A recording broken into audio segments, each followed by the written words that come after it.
వచ్చేసిన ఇయాలటి ముచ్చట్లను చూద్దాం కానీ ముందుగా హెడ్లైన్స్ చూద్దాం. పెడతారట 2 కోట్ల తాటి ఈత చెట్లు, నిండుగా దిగుతాయి కల్లులోట్లు.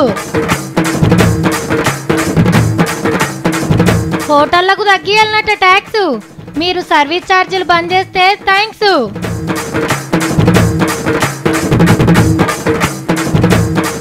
కేరళను తాకిన ఆనతెప్పలు, ఈ తాపు ఉండయట నీళ్ల తిప్పలు. రియల్ ఎస్టేట్ సత్తిగాడు చక్కగా వచ్చి శానాల షరీక్ అయినవు.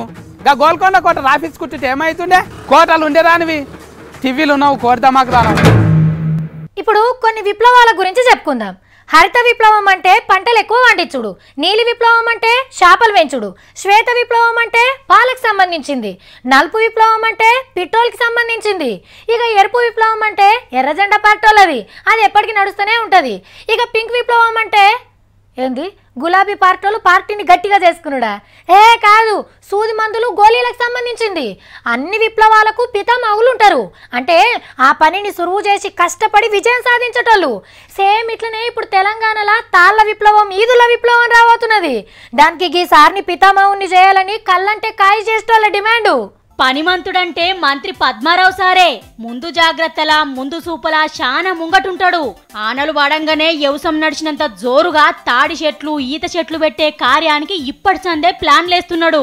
ఈ తాపకు హర్తహారం పథకం కింద తక్కువ ఓ 2 కోట్ల తాడి చెట్లు ఈత చెట్లు నాటిస్తాడట. ఆఫీసర్లతోని మీటింగ్ పెట్టి పనులు మంచిగా అరుచుకోమని ఆర్డరేసిండు. చెరువు కట్టల పొంటి మైదానం జాగలల్లా ఈదులు పెంచుతాడట. తెలంగాణ జనాభా 3.5 కోట్లు అనుకుంటే సారు కొత్తగా 2 కోట్ల చెట్లు పెట్టిస్తాండు. అంటే ఒక్కొక్క చెట్టును 2 ఆడకబట్టొచ్చు అల్కగా. కష్టం చేసుకునేటోళ్ళు మాపటిలింత కళ్ళు ఒట్టు దాగి కంటి నిండా నిద్రపోతందుకు ఆబ్కారీ మంత్రి శాతనైన కాడికి ఆసరైతుండన్నట్టు. అంతేకాదుల్లో గౌడన్నలు మోకు ముస్తాదులు కట్టుకొని ఇంకెన్నేళ్ళెక్కుతారని అందరినీ అప్డేట్ చేసే పనిలు ఉన్నాడు. అల్కగా తాడి చెట్లెక్కే మిషన్లు ఇప్పించే ఆలోచన చేస్తున్నాడట. ఈ తాపకు 2 కోట్ల చెట్లు పెట్టిస్తప్పుడు నిరుడు పెట్టిన చెట్లల్లా ఎన్నున్నాయో ఎన్ని పోయినాయో ఓ పారు లెక్కలరుచుకోసారు. సచ్చా భారత్ల పాదం మోపి పొరకబట్టినోళ్ళని ఎంతో మందిని చూసినాం. అంబాసిడర్లు ఉన్నారు, సెలబ్రిటీలు ఉన్నారు, ఆటగాళ్ళు ఉన్నారు, పాటగాళ్ళు ఉన్నారు. బొచ్చడి మంది పోటీ వాళ్ళకి పోజులు ఇచ్చిపోయారు. ఎప్పుడో ఎందుకు నిన్ననే చూడలేదా?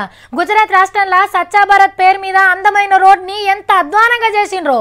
కానీ దేశంలో ఎవ్వలు చేయని త్యాగం ఒక అన్న చేసిండు అందమైన భారతం కోసం. సచ్చా భారత్ కోసం సమిదైన గీ అన్న పేరు రవీందర్. ఢిల్లీలా రిక్షా నడిపేటోడు. అయితే మొన్నిద్దరు కాలేజీ పొరగాన్లు రిక్షా స్టాండ్ పక్క పొంటి గోడకు పాట పడతా అంటే తప్పు, ఇట్లా రోడ్లను గలీజ్ చేస్తే ఎట్లా, పక్కకి సులభ్ కాంప్లెక్స్ ఉన్న దాంట్లో కొండ్రి అని మర్యాదగా చెప్పిండట. కావాలంటే చిల్లర కూడిస్తా అని అన్నాడట. గంతే. ఏం రో మాకే నీతులు చెప్తున్నావులే, నీ అంత చూస్తా బిడ్డ అని దమ్కి ఇచ్చిపోయిండ్రట. చక్కగా మందు దుకాణంలో పోయి ఫుల్లుగా దాగి ఇంకో 10 మంది పోరగాన్లను ఎంటేసుకొని వచ్చి పొట్టు కొట్టిండ్రు రవీందర్ అన్నను. ఇన్పరాడ్లు రాళ్లతో కొట్టే వరకు బేవోస్లై పడిపోతే కడమ డ్రైవర్లు దవాఖానకు తీసుకుపోయినా బతకలే. మోడీ సార్ పెట్టిన స్వచ్ఛ భారత్ కు ఇంత సాయం చేయబోతే గింత పనైందని తెలిసి సెంటర్ మంత్రి వెంకయ్య నాయుడు సార్ వచ్చి అన్నోళ్ళ కుటుంబాన్ని ఓదార్చి 50,000 పైస సాయం చేసిండు. కొట్టి చంపినోళ్ళు పెద్ద కాలేజీలో చదువుతున్న పొరగాన్లట. అంటే పెద్దగా చదువుకోకున్నా మురికి లేని పట్నం కావాలని అన్న ఆశపడితే పెద్ద చదువులు చదివినాం మేమే తోపులం, దేశాన్ని ఉద్ధరించేటోళ్ళం మేమే అని ఫీల్ అయ్యేటోళ్ళు ఎంత అద్మానంగా తయారైనరో చూడుండ్రి. ఈసుంటోళ్లను ఒట్టిగానే ఇడిచిపెట్టద్దు సార్లు. ఓ 1 నెల రోజులు ఢిల్లీలో ఉన్న పైకన్లన్నీ గడిగిపోయిండ్రి. దెబ్బకి ఇంకొకటికి ఇట్లా చెయ్యాడు. ఇవాళ నాకు జరంత లేట్ అయ్యి ఆఫీస్కి పగటిలు బువ్వ తెచ్చుకోలే. మా ఆఫీస్ బాయ్కి పైసలు ఇచ్చి హోటల్లో తీసుకురమ్మని చెప్పిన. 2 గంటలాయే పిల్లగాడు అటే పోయిండు. నాకేమో బగ్గా ఆకలవుతుంది. ఇక రాడు. ఈయన వండింది తెస్తుండా లేకపోతే వండుకొస్తున్నాడా అని కోపం వచ్చిందనుకో రాదుండ్రి. వచ్చినాక గట్టిగా అరుచుకుంటా అని అనుకున్నా. మేడం ఇవాళ హోటల్ బంద్ ఉన్నాయి మేడం, పట్నం అంతా తిరిగి మీకోసం తీసుకొచ్చిన అని అసలు ముచ్చట చెప్పినాక అబ్బో థ్యాంక్స్ రా తమ్ముడు ఇదన్నా తెచ్చినావు అని చెప్పిన. ఇవాళ అన్ని హోటళ్ళు రెస్టారెంట్లు మూసేసి నిరసన చేసిండ్రు హోటళ్ళ ఓనర్లు. సెంటరోళ్ళు జీఎస్టీ అని కొత్త పన్నుల పద్ధతి తెచ్చిరు కదా, అది మనోళ్ళకి నచ్చలేదట. 118 రూపాయల దాకా ట్యాక్స్ పడుతుంది, గంత పన్ను మేం కట్టలేము అని పోయి ముట్టియలేదు, ఆండలు ఎక్కియలేదు. 105 రూపాయల కంటే ఎక్కువ పన్ను కట్టేది లేదని సెంటర్ సర్కార్ పద్ధతిని ఖండిస్తుండ్రు. హోటళ్ల బంధు ముచ్చట తెలవక పగటి పువ్వ కోసం చాలా మంది తిప్పలబడ్డారు పట్నంలా. బంధులకు రాని చిన్న హోటళ్లకు ఫుల్ గిరాకయ్యిందులా. కడితే ఏమాయే, ముత్తెమంత తిండి పెట్టి 100 బిల్లు వేస్తారు అని అనుకుంటుండొచ్చురు. కానీ కట్టించుకునేది మళ్ళా మన తానికెళ్ళే, మనం తిన్న బిల్లు మీదకెళ్ళి ట్యాక్స్ పడుతుంది అన్నట్టు. ఏహే, అసలు కంటే కొసరే ఎక్కువ ఉందని బయట తినేటోళ్ళు ఇంట్లోనే వండుకొని తిన్నారనుకోర్రి, హోటళ్ళకు నడిపేటోళ్ళకి దెబ్బ కదా. గందుకే ట్యాక్సులు తగ్గియమని అడుగుతున్నారు. కానీ మీరు కూడా ఒకటి చెయ్యాలి సార్లు, మొదలు తిన్నంతనే బిల్లు కట్టించుకోర్రి. నవ్వుకుంటా వడ్డించినందుకు సర్వీస్ ఛార్జీలని మా జేబులకు తూట్లు పెట్టకుర్రి. రేట్ తక్కువ ఉంటే సామాన్యులు హోటల్కి వస్తారు, లేకపోతే వాళ్ళకి ఇది భారం అనిపిస్తుంది. తగ్గియాలి, పన్ను తగ్గియాలి, తగ్గియాలి. బాగైంది అట్లనే కావాలి. మంచిగా చెప్తేనే వినరు. ఇప్పుడు ఓ తాత ఏడుకోతావు, అయ్య కదా అమ్మ కదా అని బతిలాడి తింటారా? ఇంకెవరు పిల్లని కూడా ఇయర్తి అట్లనే ఉండు. నీకు జరిగింది చూసినాక కడుమోలన్న బుద్ధి తెచ్చుకుంటే మంచిది. కష్టం శాతగాని ప్రతి ఒక్కడు అత్తగారి కట్నం గురించే గలవరిస్తారు. అరే లగ్గం ఫందిరంతా ఆగమాగమున్నది.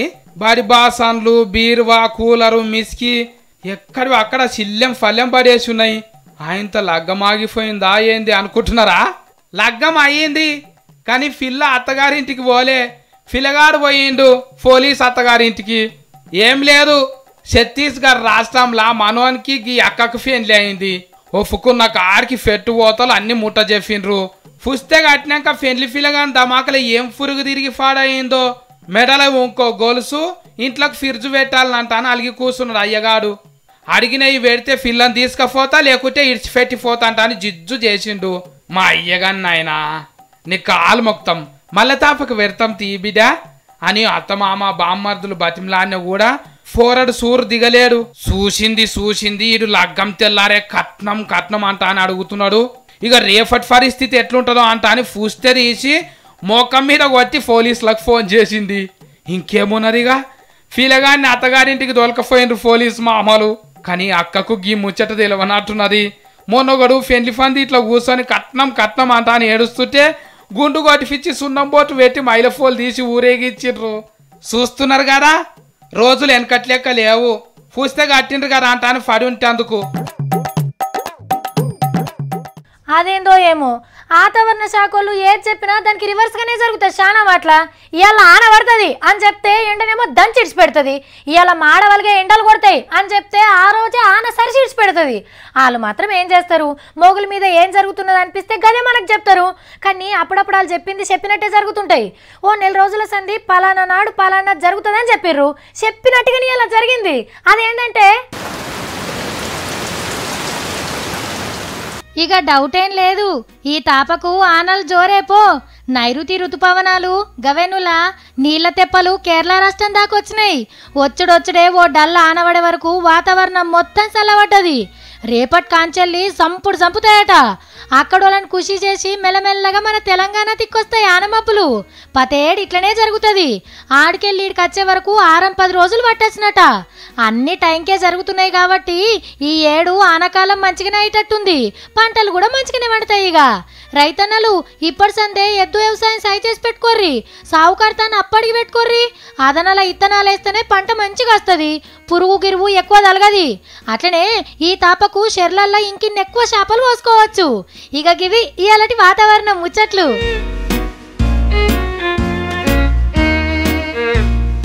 హుస్సేన్ సాగర్ తెలుసా అన్న నీకు? తెలుసు. అది ఎవరితో తెలుసా? ఏమో తెలియదు. అది నాది. ఫేఫాలు చూడు, ఇంకా 100 రూపాయల బొమ్మ నా అశోక్ ఉంది, సంతకమా ఫేరా నాది. పైసలు ఉన్నాయని లేవు. ఉంటే చెప్తుంటే నీకు. అన్న హుస్సేన్ సాగర్ కొనుక్కుంటావా? అమ్ముతా. అది సర్కార్ది కదా. సర్కార్ అంటే ఏంటిది? ఫర్జలు అంటే ఎవరు? మనమే కదా, అందుకే నా పేరు మీదే ఉంది. అది కొనుక్కుంటావా? అగోగో పోరడేమో గాలతోళ్ళు పెట్టుకుంటుండు. ఒరే ఏమైందిరా నీకు? మన దగ్గర జాగున్నది, హుస్సేన్ సాగర్ మనదే. అమ్మేస్తావు, కొనుక్కో. పేపర్లలో నా పేరు ఉంటే నేను కొనుక్కో. నువ్వు ఇవన్నీ ఫేక్ పేపర్లు. ఎవరు చెప్పిండు? గవర్నమెంట్ సొమ్ము నీకెలా అమ్ముతారు? గవర్నమెంట్ సొమ్ము నీకెలా అమ్ముతారు? సొమ్ము ఎందుకైతే జాగాది సొమ్ము అంటే నేను ఏమన్నా నగలు నటలు తెచ్చిందా సొమ్ములు పెట్టుకోనీకే? నీకు భూమి జాగా చూపెడుతున్నా కదా ఫేలరు. అది గవర్నమెంట్ ఏమన్నా ఉంటే రిజిస్టర్ ఆఫీస్ కాడుకోరంఫా అర్గ్యుమెంట్ ఫేఫాలు రాని ఆనే ఉన్నాయి. నువ్వు నాతోనేంటి కొట్లాట పెట్టుకునేది? ఫేఫాలు చూసుకో, పైసలు ఉన్నాయా? హుస్సేన్ సాగర్ అమ్ముతావా? సత్తిగా మనం బజార్లో పడతాను రా, గసంటే ఆగమైన పనులు చేయక నీకు దండం పెడతా కానీ. హుస్సేన్ సాగర్ కట్టఫంటే అమ్ముకోఫో. ఉడకబెట్టిన బఠానలో ఏంచిన ఫలికాయలో అంట అని చూడన్నా. సంతకం పెట్టి ఇచ్చేస్తా నీకు. మనకు అందరు తెలిసిన వాళ్ళే ఉన్నారు. జర్రాని రూపాయలు పడేస్తే చాలా అయిపోతుంది. నేనేమన్నా బిత్తిర్రా అన్నారా? నువ్వు ఏది పడతా చెప్పనీకి నమ్మనీకి. హుస్సేన్ సాగర్ నీ తాత జాగిర్ అనుకుంటున్నావా? మా తాత జాదవ్ సార్ లేకనే ఊళ్ళ భూమి కొన్నాడు, లేకుంటే నా హైదరాబాద్ మొత్తం రాపించుకుంటుండే. హుస్సేన్ సాగర్ నాదని ఉసూరు కథలు పడితే ఊర్లో కురికేదాకా ఎంట పడతారు బిడ్డ. చక్కగా వచ్చి చానాల షరీక్ అయినావు. గా గోల్కొండ కోట రాపించుకుంటుంటే ఏమైతుండే? కోటలు ఉండేదానివి, టీవీలు ఉన్నావు, కోటమాకు రానవు. గోల్కొండ కోటను కొనుడేందిరా? పిస పిస పనులు చేయకు నువ్వు. నీ కొలువేంది? నువ్వు చేస్తున్న పనులేంది? ఓ ఇచ్చినావు మళ్ళా ఇల్రా మళ్ళా సంపాదించే కొలువు. పైసలు చేతిలో పట్టక చంద్రమండలం కాడ దాచిపెట్టి వస్తున్నా. అబ్బాబ్బాబ్బా, ఒక్కొక్కసారేమో కొలువిచ్చిన ఎల్లమ్మ తల్లి అంటాడు, తెల్లారే తిడతాడు. ఆగం పనులు బంద్ చేయరా? ఆగం లేదు రాగం లేదు. గోల్కొండ కోట నాదే, చార్మినార్ కూడా నాదే. అలా టికెట్లు అమ్ముకొని బతుకు, బాగుపడతావు. అట్లాగన్నా తీన్ మరి యాంకర్ టికెట్లు అమ్మాలనా? ఇంతకెవలరా నీకు అమ్మింది? సుబ్బరావు అమ్మిండు, సత్తిగాడు కొన్నాడు. నా పేరు మీద సంతకం పెట్టేసిండు కూకట్పల్లి ఆఫీస్ కాడ. ఒరేయ్, ఆ హుస్సేన్ సాగర్ ఏమన్నా సుబ్బారావు దారా? ఎవలరా నీకు ఈ జాడ చెప్పింది? కూకట్పల్లి రిజిస్టర్ ఆఫీస్ కాడ పోయి అడుగుపో, ఎరుకైతే నీకు. ఆ సార్ మంచోడే, అడిగిన వాళ్ళకి అడిగినట్టు లేరనకుండా భూములని రాసి ఇచ్చేసిండు. అవునా? మరి నువ్వెంతకు పెట్టి కొన్నావురా హుస్సేన్ సాగర్ ని? ఇక చూడు, ఇంకా 100 రూపాయల స్టాంప్ పేపరు గిరుంటే చాలు, సార్ సంతకం పెట్టేస్తాడు. అక్క అవుతామంటా, నువ్వు ఉద్దరడగలవు. 10 కోట్లు నగదుకి ఇస్తా, తక్కువకే ఇస్తా నీకు. ఓ సబ్ రిజిస్టర్ శ్రీనివాసరావు సార్ ముచ్చటనా? ఓరు వారి పోలీసులు విన్నారంటే నీ పెయిన్ చింతపండు చేస్తారు బిడ్డ. నువ్వు దివిట్లో కూర్చున్న యాంకర్వి, నేను దునియా తిరిగే ఇలేకర్ని. నాకు అంతేరక, నీకు ఎక్కువ తెలుసా నాకు తక్కువ తెలుస్తుంది. సప్పుడా కూర్చున్నాడా? కాదు సత్తి, ఆయన సర్కార్ భూమిని నమ్మిండు. మరి నువ్వేంద్రా హుస్సేన్ సాగర్, చార్మినార్, గోల్కొండ కోటి నమ్మిండు అన్నావు? భూమి సర్కార్ది అయితే చాలక్క, అడగంగానే ఇచ్చేస్తాడు. కొనేటోడు వస్తే కొనేటోనికి సంతకం పెడతాడు, అదే అమ్మేటోడు వస్తే అమ్మేటోనికి సంతకం పెడతాడు, ఇద్దరికి పెడతాడు. అట్లా కాదు, శ్రీనివాసరావు సార్ సర్కార్ మనిషే. సర్కార్ భూములను తెలవకుంటే ఎట్లుంటది చెప్పు? ఎట్లా అమ్మిండంటావు? ఫలానా జాగా సర్కార్ది అంట అని సర్కార్ వాళ్ళు ఎర్రింకుతోని కాగితం రాసి అన్నట్టున్నారక్క, అందుకే అమ్ముకుంటుండేమో. అయినా సర్కార్ భూములను కొనేటోళ్ళ కన్నా సోయి ఉండాలి కదరా, గంత మాత్రం తెలియదా? ఎట్లా తెలుస్తుంది అక్క? అమ్మినోళ్ళేమో నా భూమి అంటాను అమ్ముతారు, కొన్నాళ్ళు నా సొంతం అంటాను అంటారు, ఇంకెట్లా తెలుస్తుంది? ఈ భూమి నాదని ఒకలేస్తారు, ఏరేటోళ్ళు కొంటారు. మరి సంతకం పెట్టే పెద్దసారి చూసుకోవాలి కదా. అమ్మేటోడు ఉంటే కొనేటోడు ఉంటాడు, కొనేటోడు ఉంటే అమ్మేటోడు ఉంటాడు. ఇద్దరు ఉన్నారనుకో, సంతకం పెట్టేటోడు ఇంకా గట్టిగా ఉంటాడు. అమ్మింది చూసినావు, మరి పోలీసు వాళ్ళు ఆయన అరెస్ట్ చేసిండు కదరా, అది చూడలేవా? నీ పెళ్లి కూడా చేస్తారు, ఆగు. కోట్ల రూపాయలు సంపాదించుకున్నాక కోర్టు కేసు అయితే ఏమైతుంది అక్క? 4 రోజులు అక్కడిక్కడ తిరగొచ్చు, రావచ్చు. అనుభవించు రాజా. అరెస్ట్ చేసింది కదా కేసీఆర్ సార్, ఆయన తోలు తీస్తాడట, జైల్లో పెట్టిర్రు. ఇప్పుడు నువ్వు జర పైలంటా నాయన, నీ పని కూడా అవుతుంది ఎటమటం అయితే. పని అవుతుంది, ఇప్పుడే దొరికిపోతున్నా ఏమన్నా. కోట్ల రూపాయలు వస్తాయి, కొత్తిమీర కట్టాలనుకుంటున్నావా? ఆ సార్ జైల్లోకి వెళ్ళి బయటికి రాగానే మళ్ళా కొలువుకి ఎక్కుతాడు, ఆయన చేతి కింద చేరుతా నేను. పోతా, ఇటువంటి కాగితాలు మస్తుంటాయి ఆడ. మనకేమో బాయి కాడ బొచ్చడు పని ఉంది, కానీ కూలోళ్ళు దొరకలేరు. అప్పుడు ఏం చేస్తాం? కూలోళ్ళకి ఆశ పెడతాం. మేము అందరికంటే ఒక 10 రూపాయలు ఎక్కువ ఇస్తాం, మాకు వస్తావా? లేకుంటే పొద్దుకే ముంగట మంచిగా కళ్ళు దాపిస్తాం, ఆఖరి నాడు కోడిని కోసి దావతిస్తాం, పగటి పువ్వ టైము 10 నిమిషాలు ఎక్కువ తీసుకోర్రి. ఇట్లా ఏదో ఒక ఆశ చూపించి కూలికి దొరకబోతారు. సేమ్ ఇట్లనే ఒక కాడ కూలికి దొరకబోతుండ్రు. కాకుంటే అది మామూలు కూలి కాదు, మీదికెళ్ళి ఇచ్చేటి మామూలు అసలుకే కావు. చిత్తూర్లా మల్లోపారి దొరికిండ్రు ఎర్ర దొంగలు. అంతా పడుచు పోరగాన్లే. మంచిగా ఏదైనా పని చేసుకోక గీ దొంగ బుద్ధులేందని అడిగితే ఏమన్నారో తెలుసునా? ఆ పని చేస్తే పైసలు ఇస్తారు గంతే. ఏమన్నా టీవీలు, ఫ్రిడ్జ్లు, బండ్లు ఇస్తారా? అదే ఎర్ర చందనం చెట్లు కొట్టబోతే పైసలకు పైసలు ఇస్తారు, మీదికెళ్ళి మా ఇంట్లో బయట ఇల్వగల్ల వస్తువులు వస్తాయి అంటుండ్రట. అంటే మనోళ్ళుగా వస్తువుల కోసం ఎర్ర చందనం దొంగలైండ్రన్నట్టు. ఆశలు చూపెట్టి తమిళనాడుకెళ్ళి తీసుకొచ్చి చెట్లు కొట్టిస్తుండ్రట కొందరు మోతెవర్లు. టీవీల ఆశకో, బండ్ల ఆశకో కూలికొచ్చి ఒట్టిగానే దొరికిపోతుండ్రన్నట్టు పోలీసోళ్లకు. ఇంట్లకు ఖరీదైన వస్తువులు వస్తున్నాయంటే ఆడోళ్లను కూడా గొడ్డలతోటి వెళ్ళి ఫ్రిడ్జ్ తోటి రండి అని పంపుతుండొచ్చురు. తమిళనాడోళ్ళు ఇంకా నయం, ఇంట్లో వస్తువుల గురించి దొంగలైతుండ్రు. అదే మా హైదరాబాద్లోనైతేనా ఈ స్మార్ట్ ఫోన్లు, బైకులు, కార్లు, లవర్కు గిఫ్టుల కోసం బడే చోరుగాలు తయారైతుండ్రు. బిడ్డల మీద ప్రేమ కన్నోళ్ళకున్నంత కట్టుకున్నోళ్ళకు కూడా ఉండదేమో అనిపిస్తుంది. కొందరిని చూస్తే పెంచి పెద్ద చేస్తారు, చదివిస్తారు, అప్పో సొప్పో చేసి పెళ్లి చేస్తారు, కాన్పులు అయితే ఖర్చు పెట్టుకుంటారు, దావత్ చేస్తే తులమో మాసమో బంగారం పెడతారు, పండగలకు పబ్బాలకు క్షీరసారలు తీసుకొస్తారు, వాళ్ళకు పిల్లలు పుడితే వాళ్ళ ఖర్చులు కూడా మోస్తారు. ఇంత చేసినా ఈ బిడ్డ కండ్ల ముంగట లేకుండా పోతే ఎట్లుంటుందా అమ్మ నాయనలకు? కట్నం దయ్యం పట్నోడు భార్యను కాటికి పంపిండు వరంగల్లా. 9 ఏళ్ల కిందట లగ్గమైంది, 3 పిల్లలు. మనోడు గవర్నమెంట్ దవాఖానలో కొలువు చేస్తాడు. అల్లుడు అడిగినప్పుడల్లా కట్నం ఇస్తూనే ఉన్నాడట మామ. 2 ఆడపిల్లలు పుట్టినప్పుడు కూడా మంచిగానే ఇచ్చిండట. నా బిడ్డ పిల్లలే కదా అనుకున్నట్టున్నాడు. అయినా కట్నం పిచ్చి పట్టి పెండ్లం పిల్లల మంచి చూడలేదు. ఆఖరికి ఇంటామె కుత్కె విసికి చంపి ఊరేసుకొని చచ్చిపోయిందని బొంకబోయిండు. అత్తగారోళ్ళు వచ్చి పెద్ద లొలివెట్టిరు ఇంటి ముంగట. పోలీసు వాళ్ళని కూడా కేల్చేయాలి. అల్లుని నడి ఇంట్లో బొక్క తీసి బొంద పెట్టి బిడ్డ సావం చేసిండ్రు. చిత్రహింసలు పెట్టి చంపి గోపితాడుతోని ఉరిపెట్టిండు.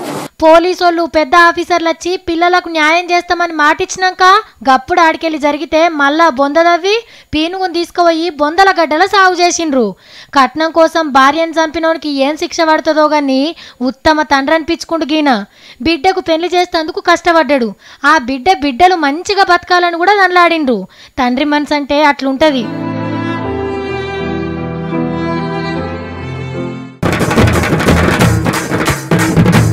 పెడతారట 2 కోట్ల తాటి ఈత చెట్లు, నిండుగా దిగుతాయి కళ్ళులోట్లు. హోటళ్లకు తగ్గియాలన్నట్ట ట్యాక్స్. మీరు సర్వీస్ ఛార్జీలు బంద్ చేస్తే థ్యాంక్స్.